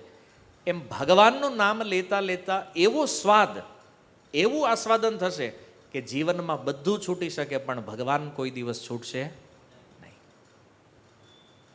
કળિયુગનો આ એકમાત્ર સાર ઉપાય છે કે આપણને વાંચતા લખતા આવડે છે નથી આવડતું કોઈ મેટર નથી, આપણને શાસ્ત્ર સમજમાં આવે છે નથી આવતું કોઈ મેટર નથી. ખાલી ભગવાનનું નામ લેતા જો આવડી ગયો બસ વાર્તા પૂરી. આવી ચૈતન્ય મહાપ્રભુએ આ સાર આપ્યો છે, સર્વ શાસ્ત્રોનો સાર આપી દીધો, હરિનામ. કળિયુગમાં કોઈ કે ભક્તિ કરવી ભજન કરવું એટલે શું? કળિયુગમાં ભક્તિનો એક જ પર્યાય છે અને એ છે ભગવાનનું નામ સંકીર્તન. જો કોઈ વ્યક્તિ ભગવાનનું નામ લે તો એ નામ કાનના માધ્યમથી અંદર પ્રવિષ્ટ થાય, એ ચિત્તમાં ઉતરે અને સ્વયં નામ જે છે એ આપણા ચિત્તની સફાઈ કરે છે, ચિત્તને શુદ્ધ કરે છે. અને ચિત્ત જ્યારે શુદ્ધ થઈ જાય ને ત્યારે આપણું સ્વરૂપ દેખાય કે હું આ શરીર નથી, હું આત્મા છું. પોતાના સ્વરૂપને જોવે, ભગવાનનું સ્વરૂપ ક્લિયર થાય અને જીવનના ઉદ્દેશ્યને સમજીને વ્યક્તિ ભજનમાં લાગે. તો જો આપણા બધાની પાસે 24 કલાક તો છે, ભગવાને એક જ હરખો ટાઈમ બધાને આપ્યો છે, એમાંથી થોડો સમય આપણે કાઢવાનો છે આપણા પોતાના કલ્યાણ માટે. આ ટાઈમ તમે કોઈના માટે નથી કાપતા. અત્યાર સુધી જે સમય તમે પસાર કર્યો છે એ હંમેશા બીજાનો વિચાર કરીને કર્યો છે કે ભાઈ પરિવારને કેમ સુખી કરું, સમાજને કેમ સુખી કરું, મિત્રોને કેમ સુખી કરું, સગા સંબંધીને કેમ સુખી કરું. પણ હવે જે સમય આપણે કાઢવાનો છે ને એ કેવલ અને કેવલ આપણા પોતાના આત્મકલ્યાણ માટે, કે મારે આ સંસારથી નીકળવાનું છે તો મારે મારું પણ કંઈક કરવું છે, મારે મારા પોતાના માટે કંઈક કરવું છે. અને ખરેખર જો તમે સિરિયસ હોવ કે આવવાવાળા મૃત્યુને લઈને તમે ગંભીર છો કે મારે મારો ઉદ્ધાર કરવો છે, તો એક સંકલ્પ લ્યો કે આજથી જીવનમાં જેટલો જેટલો સમય મળે એટલું હરિનામ લેશું, ભગવાનનું નામ લેશું. અને સમય નીકળે ફેસબુકને આરામ આપી દો ઘડીક, ટાઈમ આવી ગયો. આ જેને ટાઈમ ન નીકળતો હોય એના માટે કહું છું. ઘણા એમ કે ટાઈમ અમે ટ્રાય કરીએ પણ નથી નીકળે, એમ વોટ્સએપને આરામ આપી દો, યુટ્યુબને આરામ આપી દો, ઇન્સ્ટાગ્રામને આરામ આપો. એ થાકી જતું હોય બિચારું, ક્યારે એને રેસ્ટ આપી દો. અને એ જે ટાઈમ છે એને નામ જપમાં લગાવો. શરૂ કરશો આ રીતે તો હું ગેરંટી આપું છું એક દિવસ મોબાઈલ ભૂલી જશો, કેવલ માધવને યાદ કરશો. અને આ એવું ઇન્સ્ટ્રુમેન્ટ કોઈ આપણને પકડાવી દીધું છે કે આપણને ખબર છે આ મારો ટાઈમ પાસ કરે છે, છતાં આપણે એને છોડી શકતા નથી. તો હું અત્યારે એટલું કહી શકું કે જેટલું આકર્ષણ મોબાઈલની અંદર છે ને એટલું ખાલી કૃષ્ણમાં આવી જાય ને તોય તમે ભવસાગર પાર થઈ જાઓ. આટલું જ ખાલી જેટલું ફોન આરે છે કે ચાહવા છતાં એને છોડી નથી શકતા. એમ જ્યારે એવો ભાવ થાય કે ચાહવા છતાં કૃષ્ણને નથી છોડી શકતા, આસાનીથી ભવસાગર પાર થઈ જાય. અઘરું નથી. કળિયુગમાં લોકોને મુક્ત થવું બહુ દુર્લભ છે, મોક્ષ કેવી રીતે થાય આપણો, ભગવાનને પામવા, આ સૌથી સરળ કામ છે. ઇઝી છે. અને જે કામ ઇઝી છે ને એ આપણને અઘરું લાગે છે. એ તમને કીધું એમ, હમણાં તમે જો આ બધા અત્યારે જે આ ગરબામાં લાગ્યા છે બરાબર, 3-3 કલાક થાકતા નથી. પણ હમણાં જો કીધું ને 16 માળા કરવાની 2 કલાક, ઈ રહેવા જાય. એક માળા માંડ માંડ પૂરી થાય. કારણ તમારો મંત્ર લાંબો બહુ. ભાઈ લાંબો એટલે છે કારણ કે એકાઉન્ટ લાંબુ જ આપણું. તો કામ તો મૂળ કરવું પડશે ને. એકાઉન્ટને ઝીરો કરવું છે તો એક જ ઉપાય છે. નો ડાઉટ અહીંયા તમે જે લોકો બેઠા છો, તમારી બધાની શ્રદ્ધા કંઈક અલગ અલગ સંપ્રદાયોમાં અલગ અલગ મતમાં હશે. ક્યાંક ને ક્યાંક તમારી શ્રદ્ધા લાગી હશે. આ જે વસ્તુ છે ને એ શાસ્ત્ર વિષય છે, કોઈ સાંપ્રદાયિક વિષય નથી. તમારી અંદર ખરેખર જો ઈચ્છા છે મુક્ત થવું છે તો હરે કૃષ્ણ મહામંત્ર જપો. કેમ? કારણ કે બ્રહ્માજી દ્વારા વેદોમાં આપેલો આ ઉપાય છે. કોઈ સંપ્રદાય નહીં, કોઈ પરંપરા નહીં, કોઈનું પર્સનલ નહીં. સૃષ્ટિના પ્રથમ જીવ બ્રહ્માજી દ્વારા જગતના સમસ્ત જીવોના કલ્યાણ માટે અપાયેલો એકમાત્ર ઉપાય એટલે કલિસંતરણ ઉપનિષદ. અને એ કલિસંતરણનો મહામંત્ર એટલે હરે કૃષ્ણ મહામંત્ર છે. એવું નથી કે ભગવાનનું કોઈ બીજું નામ હોય તો એ કલ્યાણ નથી કરતું. ભગવાનના બધા જ નામ કલ્યાણકારી છે. કોઈ પણ નામ હોય, રામ, કૃષ્ણ, નારાયણ, ગોવિંદ, હરિ, કોઈ પણ નામ લ્યો, બધા નામમાં એક સમાન શક્તિ છે. પણ ભગવાન શિવ પદ્મપુરાણના પાતાલ ખંડમાં માતા પાર્વતીને કહે છે કે દેવી, ભગવાનના બધા જ નામમાં સમાન શક્તિ છે, પણ જે ભગવાનમાં પ્રેમ ઉત્પન્ન કરાવી શકે એ હરે કૃષ્ણ મહામંત્ર છે. હમણાં મને એક વ્યક્તિએ પ્રશ્ન કર્યો કે શિવજી હરે કૃષ્ણ મહામંત્ર જપે છે, આવું તમે કહો છો, આનું પ્રમાણ શું છે? કારણ કે આમાં પછી એવું લાગે ને કે ભાઈ તમે તો ઇસ્કોન વાળા છો ને શિવજીના નામે ચીપકાવી દીધું તમે ન્યા મહામંત્ર કે, અને શિવજી તો સાંભળ્યું રામ નામ જપે છે કે, તો તમે એને હરે કૃષ્ણ પાછું લગાવ્યું. તો એનું પ્રમાણ છે પદ્મપુરાણ, પાતાલખંડ, માતા પાર્વતી અને ભગવાન શિવનો જે સંવાદ છે. તો એમાં આ શિવજી સ્વયં ક્લિયર કરી રહ્યા છે કે હું અત્યાર સુધી રામ નામ જપ કરતો હતો, કારણ કે તારક મંત્ર છે. ભગવાનનું નામ જે છે ને જગતથી તારી દે, મુક્તિ તો આસાનીથી આપી દે છે. નામા ભાષે મુક્તિ એ સર્વશાસ્ત્ર કહી. પણ હું હરે કૃષ્ણ મહામંત્ર એટલા માટે જપું છું કારણ કે મારે કૃષ્ણમાં પ્રેમ પ્રાપ્ત કરવો છે, અને ભગવાનમાં પ્રેમ અપાવી શકે એવો તો એક જ મહામંત્ર છે, હરે કૃષ્ણ મહામંત્ર છે. એટલે ભગવાન શિવ કહે છે કે આનો હું જપ કરું છું. આ મંત્રનો આ પ્રમાણ છે.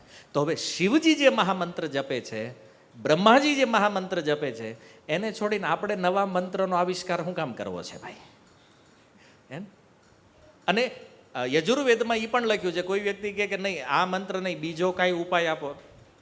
બ્રહ્માજીએ ક્લિયર કીધું છે, ન અન્ય પરતર ઉપાય, બીજો કોઈ ઉપાય નથી. એક જ મંત્ર આપ્યો છે, આ મહામંત્ર. કોઈ પણ એમ કે ને જ્યારે મહામંત્ર જપ કરો અથવા મહામંત્ર હું જપ કરું છું તો એનો અર્થ છે હરે કૃષ્ણ મહામંત્ર છે. બાકી કોઈ મંત્ર મહામંત્ર નથી. હા, આપણી હાથે માનતા હોય ને કોઈ કહી દીધો એ વાત જુદી છે, પણ શાસ્ત્ર પ્રમાણ આધારિત જે મહામંત્ર છે, જેને ચૈતન્ય મહાપ્રભુ અથવા બ્રહ્માજી શિવજી જેને રેકમેન્ડ કરે છે, એ હરે કૃષ્ણ મહામંત્ર છે. અને આનો જપ કોઈ વ્યક્તિ કરે તો એ નિશ્ચિત રૂપમાં સંસારથી પાર થઈ જાય, કોઈ સંદેહ નથી. અને ભાગવત પણ એ કહે છે, કીર્તના દેવ કૃષ્ણસ્ય મુક્ત સંગ પરમ વ્રજેત. સુખદેવજીના મુખેથી નીકળેલો આ શ્લોક છે. તો વાત એ છે કે હરિનામ જે છે ને એ ભવ ઔષધિ છે. આ દવા છે આવવાવાળા મૃત્યુના ભયથી બચવા માટે, એ મૃત્યુના સંકટને પાર કરવા માટે ભગવાનનું નામ જ એકમાત્ર ઉપાય છે કળિયુગમાં. શું કામ? જો આપણું આયુષ્ય કેટલું છે આપણને ખબર નથી. તપસ્યા કરવાનું સામર્થ્ય આ શરીરમાં છે નહીં. અન્ય કોઈ સાધન આપણે કરી શકીએ એમ નથી. તો ભગવાને જોયું કે આ કળિયુગના જીવોનો ઉદ્ધાર કેમ થાય. જો આ લોકોના શરીરમાં કોઈ સામર્થ્ય નથી. આ પહેલાના યુગોમાં લોકો હજારો વર્ષ તપ કરી લેતા. આ મૃગારીએ કરી લીધું, રાફડો બની ગયો એ નહીં તે. હવે આપણે અહીંયા હું એમ કહું હાલો હજી આપણે 1.5 કલાક હાંકવાનું, તો ખુરશીમાં બેઠા બેઠા પગ દુખશે, સમસ્યા થાય ને. તો ભગવાન એ જાણતા હતા કે આ આવડા લોડ લઈએ કે એમ નથી. તો ભગવાન કે આપણે સીધું સિમ્પલ જ કરી નાખીએ આને. કળિયુગમાં ભગવાને કીધું નામ લ્યો, મારી પાસે આવો. કેટલું સરળ છે જો એમ. અચ્છા, ભક્તિ મહારાણીને જ્યારે નારદ મુનિ મળ્યા તો ભક્તિ મહારાણીએ 3 પ્રશ્નો કર્યા. એમાં એક પ્રશ્ન છે, આપણે ટાઈમ નથી એટલે હું સંક્ષિપ્તમાં લઈ લઉં. એક પ્રશ્ન એ કર્યો, આ જે કળિયુગ હતો એ પરીક્ષિત મહારાજની શરણમાં આવી ગયો હતો તો એને મારી નાખવો જોઈએ, જીવ તો હું કામ રહેવા દીધો જ્યારે આટલા દોષ છે એનામાં. જો આ દુનિયામાં જે કાંઈ પાપ થાય ને બધાને ધંધે કોણે લગાડ્યા ખબર? કળિયુગે. આપણે અહીં ભલે કોકની ઉપર બ્લેમ કરતા હોય કે આણે મારે આમ કર્યું ને ઓલાએ આમ કર્યું. રિયાલિટી તો આની પાછળ મેન માથું કોણ છે? કળિયુગ છે. બરાબર, બધાને બધાડવાના. કળિયુગ એનું નામ જ છે કલહ અને દંભનો. કલહ માને ઝઘડો, દંભ એટલે દેખાવ, ન હોય એ દેખાડવું, એ દંભ. તો આ કળિયુગ છે. તો ભક્તિ મહારાણી કીધું આને મારી નાખવો જોઈએ. તમે શું કહો છો, જવા દેવાય કે રહેવા દેવાય? પેલા મને કળિયુગને ઓળખો છો તમે? આમાં કન્ફ્યુઝન લાગે છે. તો કળિયુગ એટલે આ બધું જે થઈ રહ્યું છે એનો લીડર છે. તો એકવાર એણે એક ગાય અને બળદ ઉપર અત્યાચાર કર્યો તો પરીક્ષિત મહારાજ ત્યાંથી નીકળ્યા તો એણે તલવાર ઉઠાવી કળિયુગને મારવા માટે. તો કળિયુગ આવી ગયો શરણમાં અને કળિયુગે કીધું કે ભાઈ મને જવા દો. પરીક્ષિત મહારાજ કે તારી અંદર એટલા દોષ છે કે તને જીવતો છોડાય એમ નથી, તું તને જ મારવો જ રહ્યો. પણ એ કે મારામાં દોષ તમે જોયા પણ ગુણ તો જોવો, 2 ગુણ છે. એ કે પરીક્ષિત મહારાજ કે તારી અંદર મને દોષોનો સમુદ્ર દેખાય છે. એ કે સમુદ્રમાં 2 ગુણ છે, 2 મોતી છે, તમે કહો તો બહાર કાઢું. એ કે પરીક્ષિત મહારાજને આશ્ચર્ય થયું કે આનામાં ગુણ હોય નહીં, પણ એ કે સાંભળી લઈ તો એ કંઈક કહે છે. તો એણે કીધું જો પહેલો ગુણ એ છે કે મારા સમયમાં કોઈ મનથી પાપ કરે એને પાપ નહીં લાગે. આની પહેલાના યુગમાં, દ્વાપરમાં, ત્રેતામાં અને સતયુગમાં શું હતું કે તમે મનમાંય પાપ કરો તો એનો દંડ ભોગવવો પડે. પણ કળિયુગમાં તો મન ઠેકાણે છે નહીં કોઈના. તો એ કે આવડા તો નરક જ હાઉસફુલ રાખશે. ભગવાનને વિચાર્યું એટલે એક દોષ એ કે જે છે એ ઓછો કર્યો મારો. અને કળિયુગ કે મને એ સત્તા ભગવાનથી મળી છે કે મારા સમયમાં કોઈ મનથી પાપ કરે એને કોઈ દંડ નહીં, અને મનથી કોઈ સારું વિચારે તો એનું ફળ મળશે પાછું. હા, વાત સમજે? ખરાબ વિચાર કરો તમે તો એનો કોઈ દંડ નહીં, પણ જો તમે સારું વિચારો તો એનું ફળ મળી જાય, ભલે ન કરો તોય. તો અદ્ભુત છે ને. તો પરીક્ષિત મહારાજ કે આ સારું છે, એ કે કામનું છે. એ કળિયુગ એ મનમાં વિચારતો તમે કયો કામનું. એ કે પણ હું તો આવડાને એવા કરી નાખીને કે મનથી એવા કંજૂસ કરી નાખીને મનથી સારું ન વિચારીએ કે કોઈ. અને હકીકત તેમ જો કળિયુગમાં એવું છે કે નહીં, કાંઈ લેવા દેવાનું હોય તો બેઠા બેઠા બળતા હોય કોકનું લઈ. શું કામ ભાઈ, તમારાથી કાંઈ થાય એમ નથી. એનું તો મનથી તે એને તો મનથી સારું નથી વિચારી શકતા. આ કળિયુગ છે. અને સારું થયું એ બંધ રાખ્યો પ્રોગ્રામ, નહીતર કેટલો દંડ ભોગવે આપણે. બધાના મન પોતપોતાના જાણે છે બધા, એટલે આમાં કાંઈ કોઈનો ખુલાસો કરવા જેવું નથી. પરીક્ષિત મહારાજને સારું લાગ્યું, આ સારું છે, ઠીક છે, હાલો બીજો ગુણ શું છે? બોલે સતયુગમાં ધ્યાન દ્વારા, ત્રેતામાં યજ્ઞ દ્વારા, દ્વાપરની અંદર અર્ચન દ્વારા જે ફળની પ્રાપ્તિ થાય એ જ ફળ મારા સમયમાં ખાલી ભગવાનનું નામ કીર્તન કરવાથી પ્રાપ્ત થઈ જાય. ખાલી નામ લેવાય. માનો સતયુગમાં કોઈ 1,00,000 વર્ષ તપસ્યા કરી છે, એ કળિયુગમાં ખાલી ભગવાનનું નામ લેવાથી આનું ફળ બરાબર આવી જાય. અરે તો નામનું ફળ ઉપર રહે, તપસ્યા નીચે રહે. પરીક્ષિત મહારાજ કે અદ્ભુત ગુણ છે આ તો. ખાલી નામ લેવાથી કળિયુગ કે બસ ખાલી નામ લ્યો, બધા પાપય દૂર થઈ જાય અને અનંત ગણું ફળ પ્રાપ્ત થઈ જાય. કલો તદ હરિ કીર્તનાદ. પરીક્ષિત મહારાજ કે તારા 2 ગુણ સામે તારા બધા દોષ માફ, તને રહેવા દેવો જોઈએ. હવે શું લાગે, પરીક્ષિત મહારાજે બરાબર કર્યું ખોટું કર્યું? ભલે આપણને એવું લાગે કળિયુગમાં પાપ વધી રહ્યું છે, કળિયુગમાં દોષ વધી રહ્યા છે, બધે દોષ દેખાય છે, પણ સૌથી સારી વાત એ છે કે ભગવાનને પામવાનો સૌથી સરળમાં સરળ સમય આ કળયુગ છે. જેને ભજન કરવું છે એના માટે સોનાનો યુગ છે. ખાલી નામ લ્યો, ભગવાનના ધામમાં જાઓ. પણ દુર્ભાગ્ય એ જોવો, કળયુગને થયું કે બહુ માળા કરવા માંડ્યા લોકો, બહુ મુક્ત થવા માંડ્યા. અને હકીકત છે આ, કળયુગ ચાલુ થયો 5200 વર્ષ થયા છે. ત્યાંથી લઈને આજ સુધીનો ઇતિહાસ ઉઠાવો, જેટલા ભક્ત કળયુગમાં થયા ને એટલા અન્ય કોઈ યુગમાં નથી. સૌથી વધારે ભક્ત નારાયણ પારાયણ કળયુગમાં છે, અને ભાગવત એનું પ્રમાણ છે. તો કળયુગે વિચાર્યું કે આમાં તો આપણો ધંધો મંદીમાં છે. પછી એણે મોબાઈલ શોધ્યો કે બધાના હાથમાંથી માળા મુકાવો, મોબાઈલ પકડાવો. હકીકત કળયુગનું જ આ કારણ છે. ભલે આપણે માનતો હોય વૈજ્ઞાનિક સંશોધન છે કે XYZ જે છે એ આપણો બહારી વિચાર છે, પણ શાસ્ત્ર દ્રષ્ટિએ વિચાર કરો તો માળા છોડાવીને મોબાઈલ પકડાવવાનું કામ કળયુગ સિવાય બીજું કોઈ કરીએ કે નહીં. બરાબર? એટલે અસલી ચાન્સ છે. આવી સ્કીમ બીજા યુગમાં નહીં મળે કે ખાલી નામ લ્યો અને પાર થઈ જાઓ. અને ઉદાહરણ પણ જેમ જોઈ લો મહેતા નરસિંહ, એમ આજથી 600 વર્ષનો સમય થયો મહેતા નરસિંહને. જુનાગઢમાં ભગવાનને પામ્યા ખાલી નામથી. મારવાડ મીરાબાઈનો ઇતિહાસ જોઈ લો, ભગવાનને પામી ગયા છે એ તે કેવલ નામથી. મહારાષ્ટ્રમાં તુકારામજીને જોઈ લો. છેલ્લા 500 વર્ષમાં જેને જેને ભગવત પ્રાપ્તિ થઈ એનો ઇતિહાસ ઉઠાવો, બધાને ભગવાન મળ્યા છે કેવલ ભગવાનના નામ લેવાથી. કોઈએ ધ્યાન, તપસ્યા, સમાધિ, કોઈ સાધનનો આશ્રય નથી લીધો. હા, એ સાધન ખોટા નથી, પણ અત્યારે કામના નથી. સમજ્યા? એ જે તે સમયના યુગમાં કામ કરતું હતું ધ્યાન. અત્યારનો એ સમય જ નથી. કલો તદ હરિકીર્તનાથ, કળયુગમાં કેવલ ભગવાનનું નામ સંકીર્તન છે. બસ આનાથી પાર થઈ જવું આપણે. પણ હવે દુર્ભાગ્ય એક છે કે પ્રભુ આટલી મોટી કૃપા કરી ભગવાને આપણી ઉપર, એનું નામ આપી દીધું. બસ ખાલી નામ લ્યો, બાકી જે ધંધો કરવો એ કરો, જે કર્મ કરવો એ કરો, બસ ખાલી નામ લ્યો, હું તમને પાર કરી દઈશ.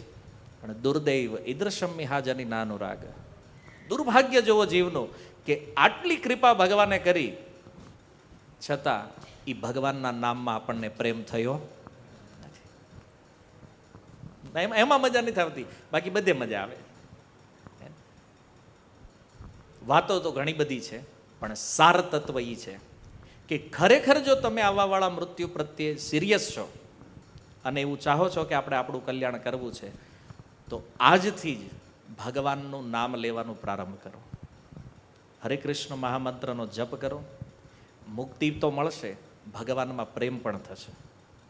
તો આ ભગવાન શિવનું રેકમેન્ડ છે. આ શિવજીએ કીધું છે. આ આપણું કલ્યાણ કરીએ કેમ છે. નહીં તો કળિયુગ આપણને ક્યાં ફસાવી દે આનું કાંઈ નક્કી નથી. કોઈ બાધા નથી. તમે બિઝનેસ ગમે એટલો મોટો કરો. હું આ વારંવાર એટલે કહું છું કે અત્યારે બધાની સમસ્યા છે ભજન કરશું તો ધંધાનો શું થાય. એ જેમ હાલે છે રૂટીન લાઈફ ચાલવા દો, એને કંઈ ડિસ્ટર્બ નથી કરવાની જરૂર. આપણે આપણી લાઈફમાં જે ખાલી જગ્યા પડી છે એમાં ભગવાનને જોડી દો બસ, એટલે આપણું જીવન પરિપૂર્ણ થઈ જાય. જે આપણે થોડો સમય સંસારની પ્રવૃત્તિઓમાં આપીએ છીએ એ સમયને પોતાના આત્મકલ્યાણ માટે લગાડો બસ. આટલું કરવાથી કહે છે સ્વલ્પમ અપિયસ્ય ધર્મસ્ય ત્રાયતે મહતો ભયાત. થોડું એવું કરેલું ભજન જે છે આપણને મોટા મોટા ભયથી આપણી સુરક્ષા કરશે. નામ કોઈ દિવસ ફેલ જવાનું નથી.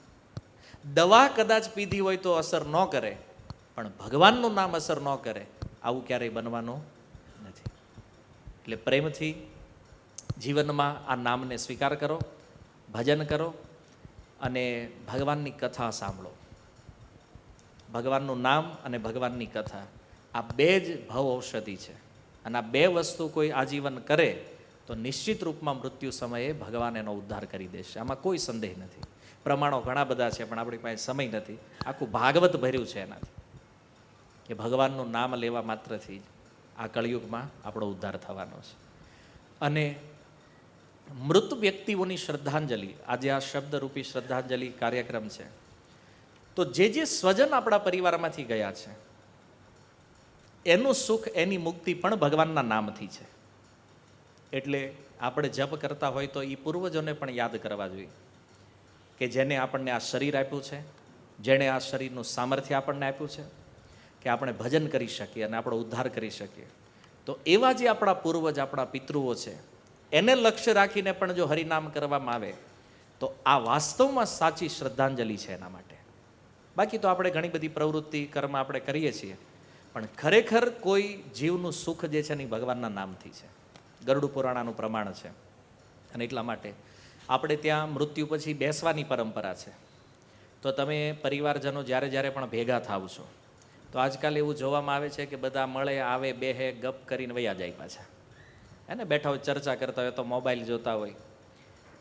વાસ્તવિકતા એ છે કે જ્યારે પણ ભેગા મળો ત્યારે ભગવાનનું નામ કીર્તન કરો. ભલે કાંઈ ઇન્સ્ટ્રુમેન્ટ ન હોય તો તાળી દઈને, હાથ તો છે, તાળી પાડીને પણ ભગવાનનું કીર્તન કરી શકાય. બીજી ચર્ચા કરવી એની કરતાં બેટર છે ને ભગવાનનું નામ બોલો. અને એ ભગવાનનું નામ જેના માટે આપણે સમય આપી રહ્યા છીએ એમને અર્પણ કરો. એ જીવાત્માને આનાથી જેટલું સુખ થશે આટલું સુખ અન્ય કોઈ સાધન એને આપી શકે નહીં, આ શાસ્ત્ર કહે છે. એટલા માટે સમય નષ્ટ નહીં કરો. આપણી સૌથી મોટી કમજોરી જે છે ને એ છે આપણે ટાઈમ બહુ વેસ્ટ કરી દઈએ છીએ. ટાઈમ વેસ્ટ થઈ જાય. જીવનમાં કેટલો સમય ભોગોમાં આપી દીધો, ત્યારે વિચાર ન આવ્યો. પણ જો સત્સંગ વધારે લાંબો હાલે ને તો વિચારે ઘડી હલવા માંડે, પૂરું કરે તો સારું થાય. આ આપણા મનની આદત બની ગઈ છે. સારી વસ્તુઓમાં કમી, અને જ્યાં કમ કરવા જેવું છે ત્યાં ફૂલ્લી ટાઈમ આપીએ છીએ આપણે. તો ટાઈમ મેનેજમેન્ટ કરો અને બને એટલો સમય પોતાના આત્મકલ્યાણ માટે વિચારો. જે સમય જીવનમાંથી નીકળી ગયો એ તો હવે પાછો આવવાનો નથી, પણ હવે જે વધ્યો છે એનો સદુપયોગ આપણે કરી શકીએ. હરે કૃષ્ણ, કૃષ્ણ કૃષ્ણ હરે હરે, હરે રામ, રામ રામ, હરે હરે.